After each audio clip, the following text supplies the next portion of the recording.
Assalamualaikum warahmatullahi wabarakatuh. Selamat datang kembali di channel Nara Story. Dan tentunya masih bersama saya Mas Nara di sini. Apa kabar kalian semua? Selamat sore, semoga selalu baik-baik saja. Sehat badannya, dilimpahkan rezekinya dan dihindarkan dari segala mara bahaya. Amin. Di kesempatan kali ini saya akan menceritakan sebuah cerita drama romantis dengan judul Nasib Menjadi Pembantu, melanjutkan dari part sebelumnya. Oke, seperti biasa sebelum ke ceritanya, bagi kalian yang belum subscribe channel Nara Story, silahkan bisa subscribe dulu lah. Dan aktifkan lonceng notifikasinya agar kalian tidak ketinggalan cerita menarik dari channel Nara Story. Dan jangan lupa juga untuk share and like, tentunya agar Mas Nara lebih semangat lagi untuk menghibur kalian. Oke, kalau sudah, terima kasih Enzo. Just try keep up with me. Namun, di tengah suasana yang memanas, ponsel Clara yang tergeletak di meja tiba-tiba berdering keras. Clara mendecak kesal, matanya melirik layar ponsel yang terus bergetar. Siapa lagi sekarang? Gerutunya. Irwan mencoba menenangkan tangannya menyentuh lengan Clara. Biarkan saja. Kamu di sini untuk bersenang-senang, bukan untuk diganggu. Clara mengambil ponselnya, membaca nama penelpon yang tertera di layar. Dan ternyata nama kepala sekolah Raina tertera di layar ponselnya. Wajahnya mengeras sesaat. Pasti cuma soal pembayaran atau semacamnya, ujarnya lebih pada dirinya sendiri. Tanpa berpikir panjang, dia mematikan panggilan itu dan meletakkan ponsel kembali ke meja. Tidak penting, katanya sambil tersenyum kecil ke arah Irwan. Namun yang tidak diketahui Clara, panggilan itu bukan tentang hal sepele. Beberapa kali kepala sekolah Raina sedang mencoba menghubungi lagi. Suaranya cemas saat berbicara dengan stafnya. Tidak ada jawaban dari Nyonya Clara. Kita butuh kepastian. Kemana Raina selama seminggu ini? Ucap kepala sekolah. Namun Clara terlalu sibuk dengan dunianya sendiri, tak menyadari bahwa panggilan itu sangatlah penting. Lampu warna-warni berkedip cepat di dalam klub, menyinari wajah-wajah yang basah oleh keringat. Musik EDM berdentum tanpa henti, memenuhi udara yang pengap oleh asap rokok dan aroma minuman keras. Di tengah keramaian, Raina dengan dress hitam ketat dan sepatu hak tinggi bergerak mengikuti irama. Rambutnya yang panjang terurai basah oleh keringat, melambai setiap kali dia menghentakkan kepala. Hampir seminggu dia tidak masuk sekolah, menghabiskan malam-malamnya di tempat seperti ini. Pagi berangkat dengan seragam, bahkan dia beralasan mengambil tambahan bimbingan belajar dan les sampai malam. Dan Clara ibunya tak tahu apa-apa. Clara sendiri sibuk hari-harinya dengan geng sosialitanya, abai dengan Raina putrinya. Setelah menari menghabiskan beberapa lagu, Raina kelelahan. Nafasnya terengah-engah saat dia menyeret tubuhnya ke sofa di sudut ruangan. Dia meraih ponsel dari tas kecil berwarna perak yang tergantung di bahunya. Dengan jari-jari gemetar dia menekan nomor supir keluarganya, Irwan. Kenapa gak diangkat sih? Gerutunya sambil menempelkan ponsel di telinga. Layar ponsel menampilkan tulisan sambungan gagal. Dia mendecak keras, lalu menekan tombol panggil lagi. Tolol banget tuh supir. Raina mengumpat melempar ponselnya ke sofa dengan kesal. Sepertinya malam ini kurang menyenangkan buatmu. Suara seseorang pria yang berat dan tenang memecah kekesalannya. Raina mendongak. Seorang pria berusia sekitar 40-an berdiri di hadapannya. Jasnya yang gelap rapi bertentangan dengan suasana klub yang liar. Rambutnya disisir ke belakang dan wajahnya dihiasi senyuman percaya diri. Siapa kamu? Radit? Kamu terlihat seperti butuh ini. Raina memandangi gelas itu sejenak, lalu tanpa banyak pikir dia meraihnya. Thanks. Radit duduk di sebelahnya, menjaga jarak yang cukup dekat untuk tercium aroma parfumnya yang maskulin. Kamu sering kesini?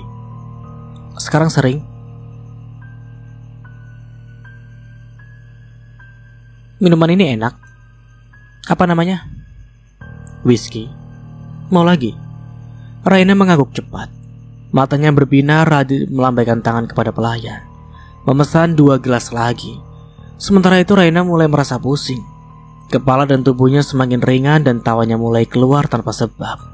Radit tersenyum. memperhatikan gadis muda itu yang semakin larut dalam pengaruh alkohol.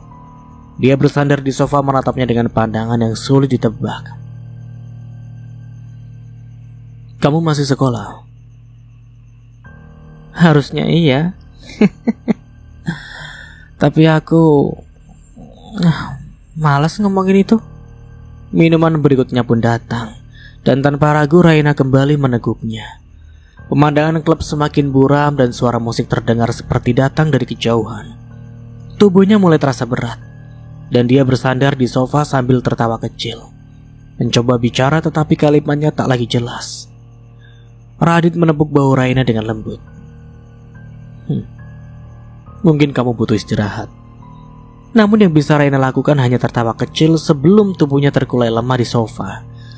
Malam itu semakin malam dan di sudut klub malam yang gelap itu, Raina kehilangan arah, sementara seorang pria dewasa melihatnya dengan penuh rencana. Malam semakin larut ketika Radit membantu Raina yang tengah mabuk keluar dari klub. Tubuh gadis itu terasa lemas di bawah tangannya. Langkahnya terhuyung-huyung. "Kita kemana?" "Ke tempat yang lebih tenang," jawab Arif dengan lembut. Suaranya menenangkan. Tak lama mereka tiba di sebuah hotel mewah. Arif berbicara dengan resepsionis, memastikan semuanya berjalan lancar. Dengan cekatan dia memapa Raina menuju lift dan membawanya ke salah satu kamar di lantai atas. Ketika pintu kamar terbuka, aroma ruangan yang bersih dan dingin menyambut. Raina setengah pingsan, namun ketika tubuhnya dibaringkan di ranjang empuk, dia tersenyum samar. "Ini nyaman sekali. Aku ingin tidur di sini," gumamnya matanya terpejam. Radit duduk di tepi ranjang, mengamati wajah Raina yang polos dan rapuh. Gadis itu membuka matanya perlahan, memandangnya dengan senyum yang setengah sadar. "Kamu baik sekali, gak kayak ayah dan mama," kata Raina dengan suara berbisik. "Aku hanya ingin kamu merasa nyaman," jawab Radit menyentuh pipinya dengan lembut. Ini tadi Arif, ini Radit, ini Arif, ini Radit. Entahlah. Raina tertawa kecil, tetapi ada sesuatu dalam tawanya yang tidak biasa, tawa yang penuh kepasrahan. Dia tidak melawan ketika tangan Arif mulai menjelajahi tubuhnya, menyentuh kulitnya yang hangat. Tuh kan, jadi Arif lagi. Apa ini dua orang? Arif dan Radit. Atau ini salah penulisnya? Entahlah. Dalam kondisi mabuk berat, Raina hanya tersenyum samar, menerima setiap gerakan pria itu tanpa perlawanan. Malam itu, mahkota yang selama ini harusnya diserahkan pada suaminya kelak saat menikah, akhirnya hilang. Bukan dengan paksaan, tetapi dalam kesadaran yang setengah hilang. Pagi harinya sinar matahari menyelinap melalui tirai tipis, menyoroti ruangan yang kini terasa hening. Raina terbangun perlahan. Kepalanya berdenyut karena mabuk semalam. Ketika dia membuka matanya sepenuhnya, rasa panik menyelimuti. Tubuhnya tanpa busana hanya ditutupi spray putih yang kusut. Matanya menyapu kamar, mencari Radit, tetapi pria itu sudah tidak ada. Sepasang pakaian rapi yang semalam dikenakan pria itu juga tak terlihat lagi. Di meja kecil dekat ranjang, hanya ada segelas air putih dan catatan kecil bertuliskan, "Terima kasih atas malamnya. Semoga kita bisa bertemu lagi." Jantung Raina berdetak cepat. Air mata menggenang di matanya ketika ia menyadari apa yang telah terjadi. Dia merasa hampa sendirian di kamar hotel asing dengan tubuh yang kini kehilangan sesuatu yang berharga. Raina menatap ke cermin besar di sudut ruangan, memandang bayangan dirinya yang tampak lelah dan terluka. Apa yang sudah aku lakukan? Bisiknya suara penuh penyesalan. Namun penyesalan itu terlambat datang. Sesuatu yang harus dia jaga malah terenggut. Cinta satu malam telah dia lakukan bersama pria yang baru dia kenal. Di sisi lain, malam itu Mahardika duduk di ruang kerjanya. Di atas meja kayu mahoni yang besar berserakan dokumen-dokumen proyek jalan yang tengah dia kerjakan. Di tangan kanannya tergenggam pena. Sesekali dia mencatat sesuatu di margin dokumen. Suara detik jam dan dinding terdengar samar, menyatu dengan gumaman pelan Mahardika yang tengah berpikir keras. Namun ketenangan itu terusik ketika terdengar ketukan pelan di pintu. "Masuk," Pintu berdiri terbuka menampakkan sosok Ratna, kepala pegawai rumah tangga. Raut wajahnya terlihat tegang. Tuan Mahardika, maaf mengganggu, tapi ada apa Ratna? Nona Raina tuan, dia belum pulang. Belum pulang? Sekarang sudah jam berapa? Sudah lewat tengah malam tuan. Biasanya dia sudah di rumah sejak sore. Hati Mahardika langsung terasa tak tenang. Raina memang bukan darah dagingnya, tapi sebagai ayah tiri dia merasa bertanggung jawab. Ia bangkit dari kursinya mengambil ponsel dari meja. Clara di mana? Dia tahu soal ini? Saya tidak tahu pak. Tadi Nyonya Clara bilang ada acara, tapi saya kira beliau sudah kembali. Luar biasa. Gumam Mahardika kesal. Dia mencoba menelpon Irwan, sopir pribadi Clara, tapi hasilnya sama, nomor itu pun tidak aktif. Ratna hanya berdiri di ambang pintu menggenggam apronnya dengan gugup. Saya harus bagaimana tuan? Biar saya urus. Kamu istirahat saja. Tunggu di rumah. Kalau ada kabar dari Clara atau Raina, segera beritahu saya. Di perjalanan, pikiran Mahardika penuh kecemasan. Mobil SUV-nya meluncur cepat di jalanan yang sepi. Mahardika menelpon beberapa teman Raina yang nomornya tersimpan di ponselnya. Sebagian tidak menjawab, sementara yang lain mengatakan tidak tahu keberadaan gadis itu. Hingga akhirnya dia tiba di salah satu rumah teman Raina. Setelah mengetuk pintu beberapa kali, seorang gadis muncul dengan mata yang masih mengantuk. Om Mahardika, maaf mengganggu Nadia. Kamu tahu Raina di mana? Raina, saya nggak tahu om. Dia nggak cerita apa-apa ke saya. Kamu terakhir kali ketemu dia kapan? Seminggu yang lalu om. Seminggu? Iya om. Dia juga gak masuk sekolah sejak itu. Kami pikir dia sakit atau lagi liburan. Kenapa kalian gak bilang apa-apa ke sekolah atau keluarga? Kami pikir Tante Clara sudah tahu om. Jawab Nadia terlihat bersalah. Mahardika mengangguk singkat, lalu berterima kasih sebelum kembali ke mobil. Saat duduk di balik kemudi, pikirannya penuh dengan berbagai kemungkinan buruk. Raina, kamu di mana sih? Gumamnya sebelum menyalakan mesin dan melanjutkan pencarian. Malam itu berubah menjadi perjalanan panjang yang penuh dengan kecemasan dan kekhawatiran. Raina menghilang tanpa jejak, dan kenyataan bahwa dia sudah seminggu tidak masuk sekolah. Mahardika tahu dia harus menemukan Raina apapun yang terjadi. Mahardika akhirnya memutuskan kembali ke rumah. Setelah berjam-jam menyusuri jalanan dan mengetuk pintu rumah teman-teman Raina, dia tetap tidak menemukan gadis itu. Fisiknya yang sejak pagi sudah fit, kini terasa semakin melemah. Tubuhnya menggigil, keringat dingin membasahi pelipisnya. Namun pikirannya tetap berputar. Saat memarkirkan mobilnya di garasi, dia duduk diam sejenak, mencoba menenangkan diri. Namun rasa khawatir terus menggerogoti pikirannya. Dengan langkah gontai dia masuk ke rumah yang sudah sepi. Semua pegawai rumah tampaknya sudah beristirahat, kecuali beberapa lampu yang masih menyala. Mahardika tidak ingin mengganggu mereka.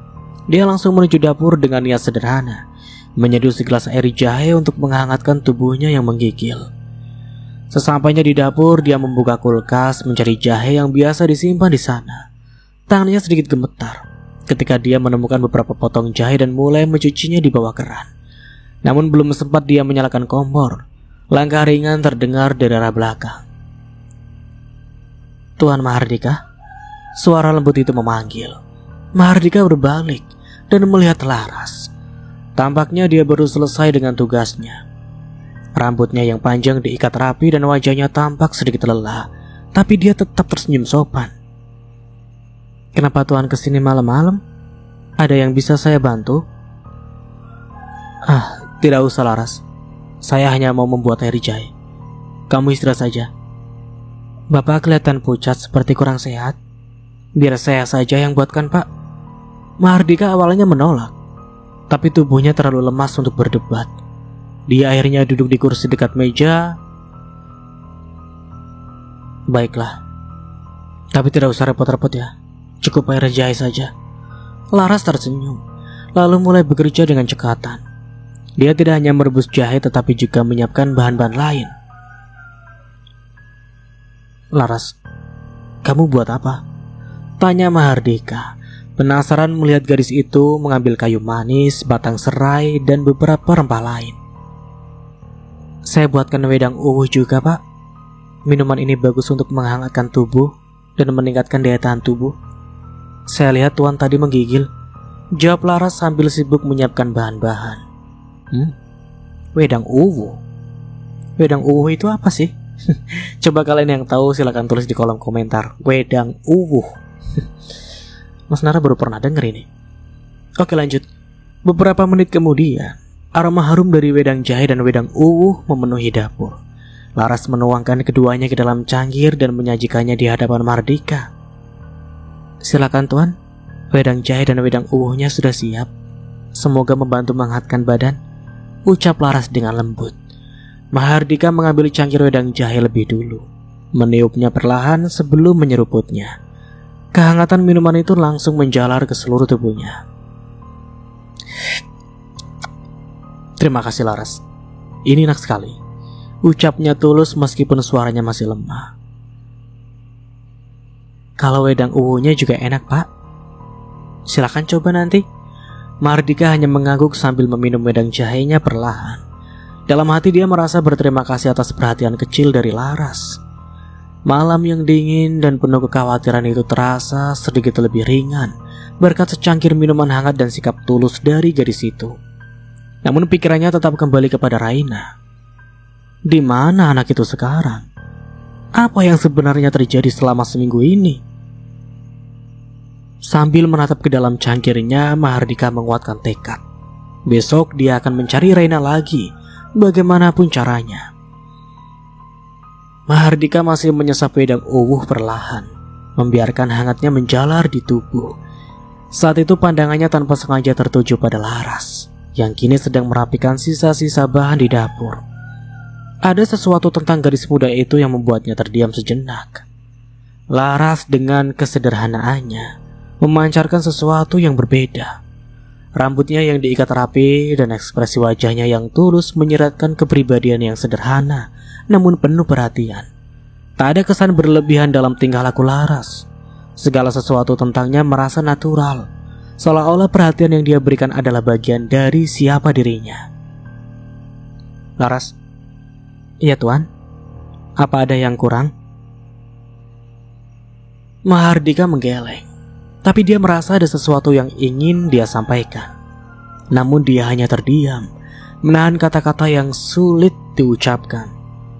Sebenarnya ada desir aneh yang ia rasakan di dadanya sejak tadi.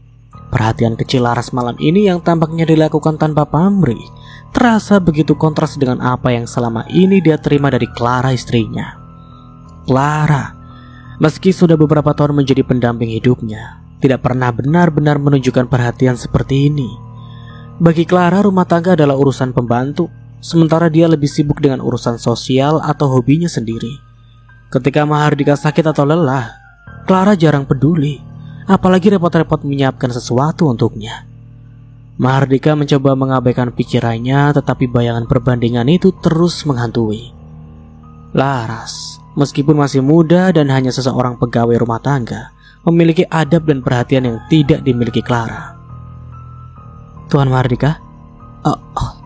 Tidak apa-apa. Wedang ini enak sekali. Terima kasih Laras." "Sama-sama Tuan. Kalau Tuan butuh apa-apa lagi, jangan ragu memanggil saya ya."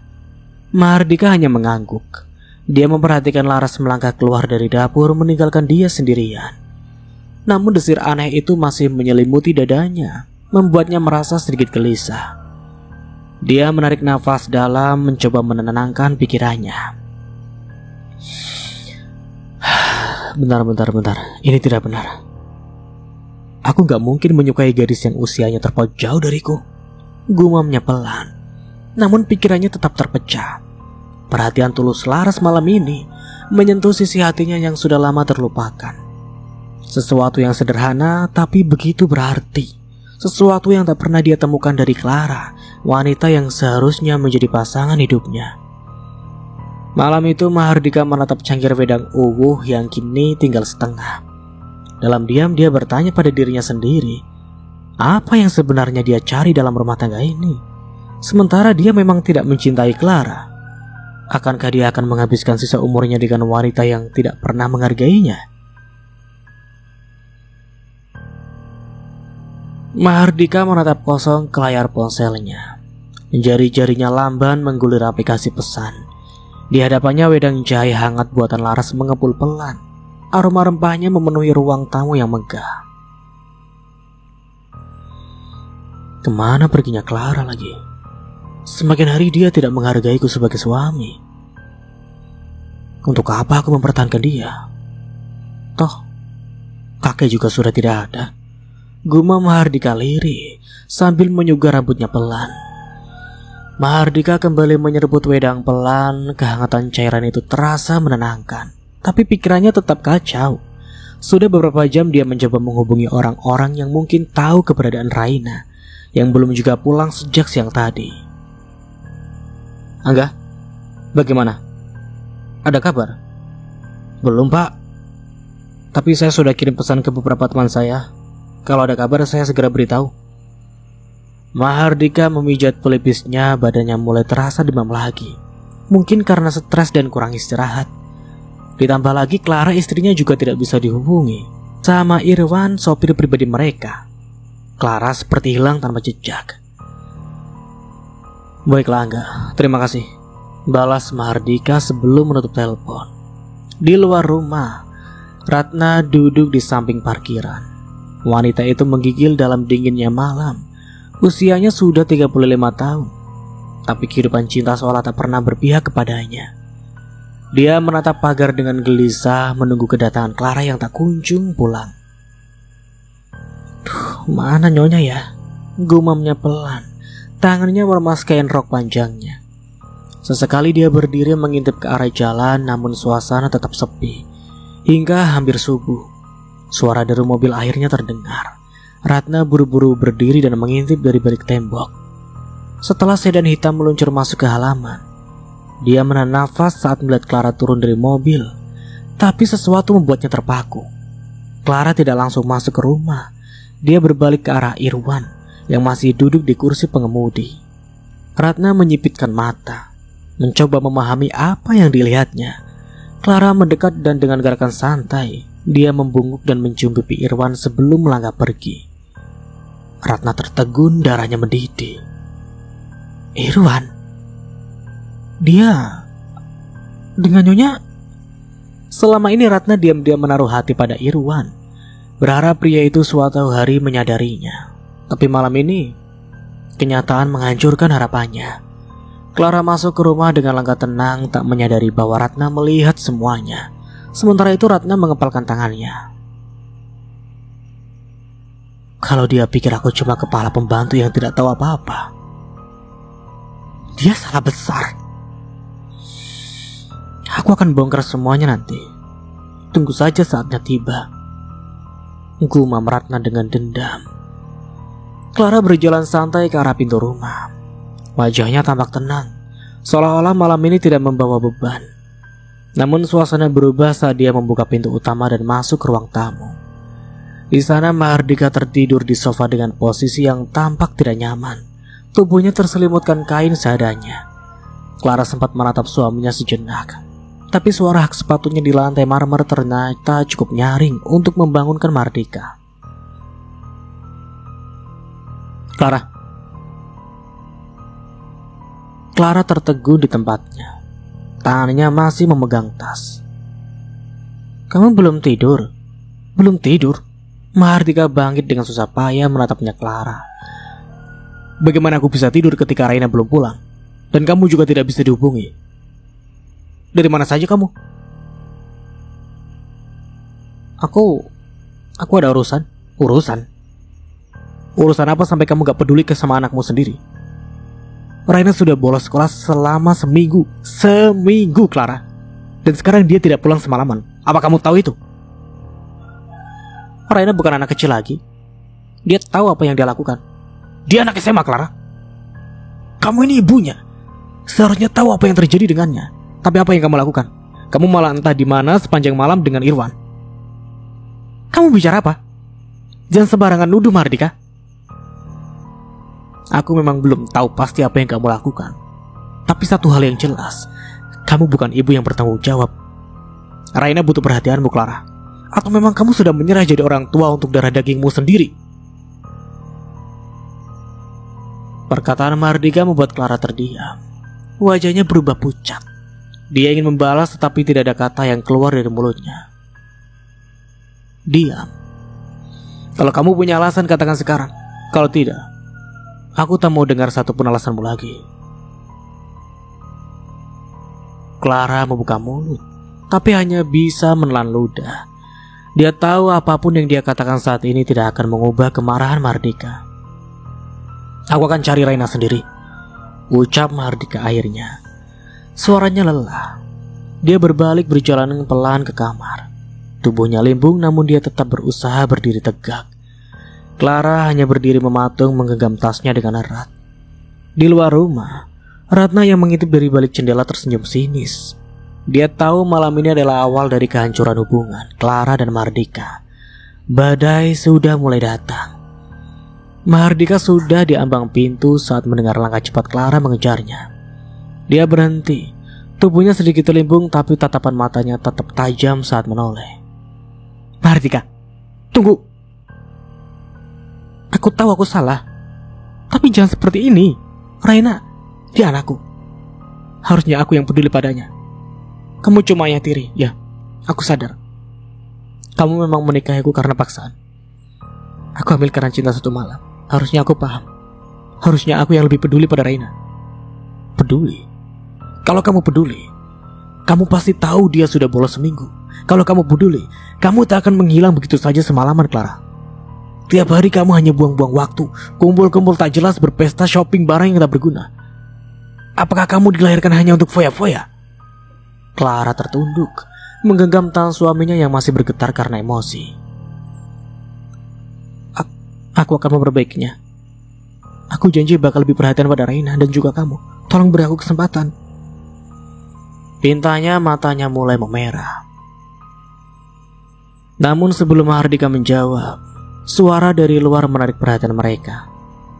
Irwan, sini sebentar, teriak Ratna dengan nada keras. Mardika langsung menoleh ke arah suara itu. Dia mendapati Irwan, sopir pribadinya, baru saja memarkirkan mobil di garasi. Rahangnya mengeras dan dengan langkah berat, dia menuju pintu depan, meninggalkan Clara yang panik di belakangnya. Irwan, dari mana saja kamu? Kenapa kamu tidak menjawab teleponku sepanjang malam? Maaf, tadi mobil. Sebelum Irwan bisa melanjutkan, Clara memotong cepat. Mobil kami mogok di tengah jalan. Itu sebabnya kami tidak bisa menjawab telepon. Sinyal juga buruk. Clara menyaut cepat. Mardika menatap Clara tajam, mencoba mencari kebohongan di wajahnya. Mobil mogok? Kamu yakin itu alasannya? Karena tadi aku lihat mobil itu masuk dengan lancar tanpa masalah. Setelah mogok kami akhirnya berhasil memperbaiki dengan bantuan mekanik di jalan. Itulah mengapa kami terlambat pulang. Irwan hanya diam. Wajahnya tetap tertunduk membiarkan Clara berbicara untuknya. Mahardika memandang mereka berdua bergantian. Matanya menyipit curiga.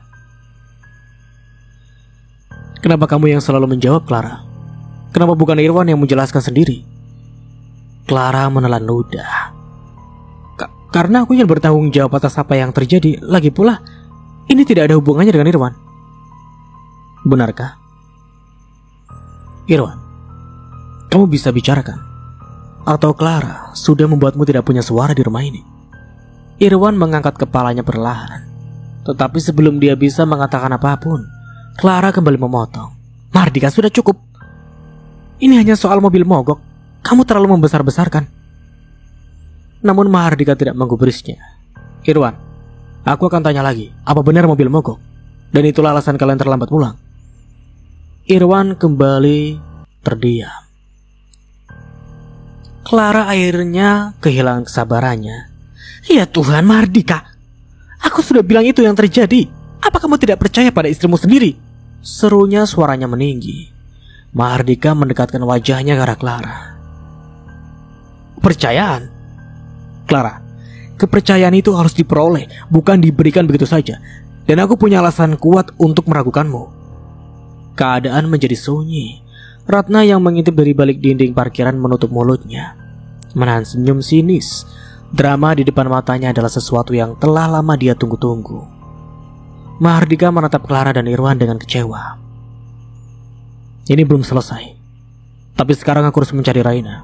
Kalau sesuatu terjadi kepadanya, aku tidak akan pernah memaafkan kalian. Mahardika melangkah pelan meninggalkan Clara dan Irwan yang terpaku di tempat.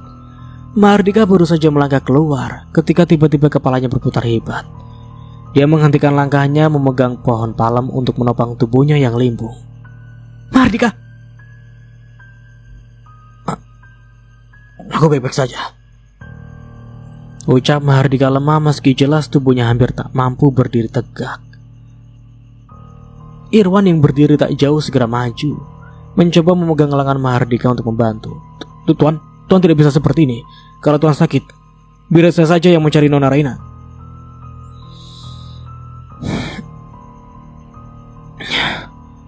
Ratna, temani Irwan. Cari Raina. Tanyakan ke teman-temannya atau siapapun yang bisa memberi informasi. Aku tidak peduli. Temukan dia. Baik Tuan, jawabnya cepat lalu melirik Irwan. Namun sebelum Irwan dan Ratna menuju ke parkiran, Clara menyuruh, "Tunggu. Aku juga akan ikut mencari," katanya tegas menatap Mahardika dengan mata penuh tekad. Mahardika memandang istrinya dengan ekspresi lelah dan marah sekaligus. Clara, kamu sudah cukup membuat kekacauan malam ini. Aku tidak butuh ikut campur kamu. Tapi dia anakku. Aku tahu aku salah, tapi aku tidak bisa duduk diam di rumah sementara Raina masih di luar sana. Kamu bicara seperti itu sekarang, setelah berjam-jam aku coba menghubungi kamu. Kalau kamu benar-benar peduli, kenapa baru sekarang kamu ingin ikut mencari? Aku tahu aku terlambat, tapi aku ingin memperbaiki kesalahanku, Mas. Tolong beri aku kesempatan. Terserah. Ikutlah kalau kamu mau. Tapi pastikan kamu gak ngerecokin mereka, katanya dengan dingin dan tergesa-gesa karena lelah. Ratna yang dari tadi hanya mengamati melipat tangan dan menatap Clara dengan tatapan penuh rasa tidak suka. Irwan mengangguk kecil. Baik, kita akan pergi sekarang, Nyonya, Tuan. Saya pamit dulu. Mahardika kembali bersandar ke pohon, tubuhnya terasa semakin berat. Kalau ada kabar apapun, beritahu aku segera. Clara, Irwan, dan Ratna menuju mobil. Setelah mobil kembali keluar, Mahardika mencoba melangkah pelan menuju dalam rumah. Laras membuka matanya perlahan. Suara azan subuh membangunkan tidurnya. Dia segera bangun merapikan tempat tidurnya dan keluar menuju dapur untuk memulai rutinitas pagi sebagai pembantu. Saat melewati ruang tengah, langkah Laras terhenti. Dia melihat majikannya Mahardika berjalan sempoyongan dengan tangan sedikit bergetar. Wajah pria parubaya itu pucat dan keringat tipis tampak mengalir di dahinya. Tuan Mahardika, apa tuan-tuan baik-baik saja? Tidak usah Laras, saya bisa sendiri. Tuan, biar saya bantu. Tuan gak kelihatan kuat berdiri, apalagi berjalan sendirian. Baiklah kalau begitu. Terima kasih Laras. Dengan hati-hati Laras menuntun Mahardika menuju kamar di lantai atas. Dari arah ruang lain, Yati dan Sumi sedang mengintip di balik tirai. Keduanya menatap sinis ke arah mereka berdua. Tuh, lihat tuh si Laras, berlagak paling peduli sama Tuan Mahardika. Sok baik banget. Padahal siapa tahu dia punya maksud lain. Kalau Nyonya tahu, habislah si Laras itu. Yati mengeluarkan ponselnya dan sedang membidik foto Laras yang sedang menuntun Mahardika. Ia sengaja memotret dari sudut yang membuatnya tampak seperti adegan penuh keintiman. Sudah ya, jangan lama-lama nanti ketahuan.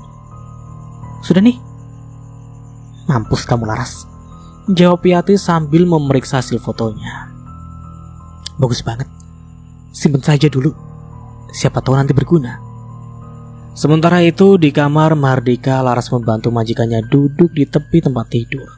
Dia mengambil bantal dan menyandarkannya ke punggung pria itu. "Tuan Mahardika, saya ambilkan air minum ya." "Iya Laras, terima kasih." Laras segera menuju dapur untuk mengambil segelas air putih. Dia tidak menyadari bahwa Yati dan Sumi masih berdiri di sudut ruang, menyusun rencana dengan hati yang dipenuhi rasa iri dan dengki. Laras membawa nampan berisi segelas air dan baskom yang berisi air dingin dan kain bersih menuju kamar Mahardika. Dia ragu-ragu untuk masuk ke kamar majikannya. Namun suara batuk Mahardika yang terdengar berat memaksanya melangkah maju. "Tuan Mahardika, saya bawakan air putih dan kain basah." "Terima kasih Laras." "Maaf jadi merepotkan." "Tidak apa-apa Tuan," jawab Laras dengan cepat. Dia meletakkan nampan di meja samping ranjang, lalu meraih kain basah dari baskom. Memerasnya hingga airnya menetes kembali, lalu melipat kain itu dengan rapi. Laras mendekati Mahardika dengan hati-hati. Tangannya sedikit gemetar saat dia menyentuh leher pria itu untuk memastikan suhu tubuhnya. Kulit mereka bersentuhan. Dinginnya kain dan panasnya tubuh Mahardika membuat Laras tercekat. "Dingin ya?" "Iya Tuan, tapi ini untuk membantu menurunkan demam. Maaf kalau membuat Tuan tak nyaman." Laras segera menempelkan kain di dahi Mahardika, berusaha mengalihkan perasaannya yang tiba-tiba bergejolak. Namun debaran di dadanya sulit diabaikan. Entah kenapa sentuhan tadi meninggalkan jejak yang aneh. Laras merasa gugup dan bingung. Dia tahu perasaan itu tak seharusnya muncul. Mahardika adalah majikannya, seorang pria yang sudah beristri dan juga jauh lebih tua darinya. Mahardika memejamkan matanya lagi menghela nafas panjang. "Laras, kamu gak apa-apa? Kamu kelihatannya gelisah." "Enggak Tuan, saya cuma khawatir sama Tuan." "Kamu baik sekali. Kalau bukan karena kamu, entah bagaimana saya sekarang." "Sudah tugas saya Tuan." Setelah beberapa saat, Laras kembali mengganti kompres di dahi Mahardika. Kali ini dia lebih berhati-hati, menjaga agar sentuhannya tidak terlalu lama. Dalam hatinya Laras berdoa agar perasaan aneh ini segera menghilang. Dia tidak bisa ingin melanggar batas baik sebagai pembantu maupun sebagai seorang wanita yang tahu diri. Ketika tugasnya selesai, Laras membereskan baskom dan gelas, lalu beranjak ke pintu. Sebelum keluar, dia berhenti sejenak. "Tuan Mahardika, istirahat ya. Kalau butuh apa-apa, panggil saya." Mahardika hanya mengangguk. Matanya kembali terpejam mencoba mengusir panas yang bukan hanya berasal dari demam tubuhnya. Sentuhan tangan Laras yang lembut tadi terasa lebih dari sekedar perhatian seorang pembantu kepada majikannya. Dia merasakan sesuatu yang sulit dijelaskan. Hangat, menenangkan, namun sekaligus membuat hatinya bergejolak. Di sisi lain, bayangan Clara, istrinya, melintas di benaknya. Sudah berapa lama mereka hidup seperti dua orang asing dalam satu rumah? Clara selalu sibuk dengan urusannya sendiri. Telepon yang tak berhenti dering dan pertemuan dengan sesama geng sosialitanya yang sering sekali berlangsung hingga larut malam. Perhatian kecil seperti sekedar menyuguhkan segelas air saat dia sakit sudah lama tak pernah dia dapatkan. Mahardika menarik nafas panjang. Dia tahu perasaan ini salah. Laras hanyalah seorang gadis muda yang bekerja di rumahnya. Perbedaan usia mereka cukup jauh, dan Laras terlalu polos untuk dijadikan tempat pelarian emosi. Dengan suara serak, Mahardika memanggil. "Laras." "Ya Tuan, ada yang Tuan butuhkan? Tolong ambilkan obat demam di laci. Ada blister biru di dalamnya." Titah Mahardika menuju ke arah laci di meja nakas. Laras segera membukanya dan menemukan blister obat yang dimaksud. Dia menyerahkannya pada Mahardika, namun pria itu menatapnya sejenak sebelum mengambilnya. Ada keraguan dalam tatapan itu, seperti ingin mengatakan sesuatu namun tertahan. "Tuan, minum obat sekarang saja biar cepat sembuh." "Ya, terima kasih Laras. Kalau Tuan butuh bantuan yang lain bilang saja ya. Saya di luar Tuan." Laras, ada apa Tuan? Kamu baik sekali. Sudah tugas saya Tuan. Tuan istirahat saja ya. Setelah memastikan Mahardika tak butuh bantuan lagi, Laras keluar dari kamar. Pintu tertutup meninggalkan Mahardika dalam keheningan. Namun pikirannya tak kunjung tenang. Sentuhan dan perhatian Laras tadi terus menghantui pikirannya. Dan sampai di sini dulu ceritanya. Nantikan kelanjutan ceritanya di part berikutnya. Dari saya mohon maaf bila ada salah kata atau dalam penyampaian cerita. Akhir kata, wassalamualaikum warahmatullahi wabarakatuh. Sampai jumpa di video selanjutnya and see you. Ciao.